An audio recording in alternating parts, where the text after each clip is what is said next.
This is a demonstration of the prototype application SetPad, a new sketch-based tool for exploring discrete math set problems. We will start with a simple example by sketching out a basic set expression. SetPad renders the recognized expression below the sketch in addition to its Venn diagram to the right as the expression is drawn. By simply touching any set, we see it marked in red in the Venn diagram, including more complex sub-expressions like A intersection B. If we sketch a new expression below, we can verify using the Venn diagram that the new expression is equal or not equal to the first. SetPad also allows direct manipulation of the expression by dragging a set or expression into another one. Here we see that by dragging set B into set C, we can enact the commutative law. However, if we try to drag into set A, there is no law that allows that transformation. By dragging back into set C, we can apply the commutative law property. Now we will use the SetPad to solve a more complex problem.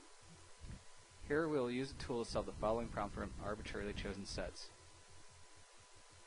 We start by transforming this first sub-expression using the definition of relative complement, and similarly for the other side of the expression.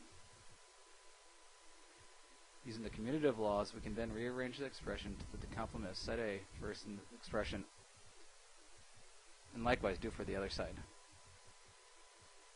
Now we can recognize we can use a distributive law to simplify the remaining expression.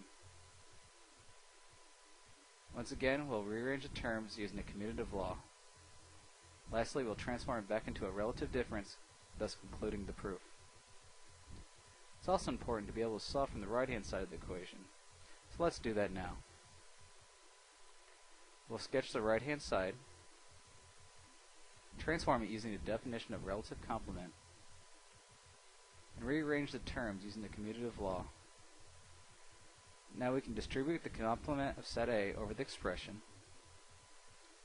Again, we'll rearrange the terms using the commutative laws for both sides.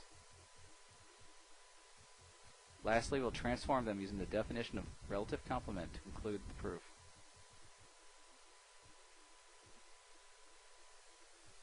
Finally, we'll demonstrate the Solution Viewer feature of SetPad. The Solution Viewer window gives a high-level glimpse of the steps that students have attempted or are attempting for a given problem in real time.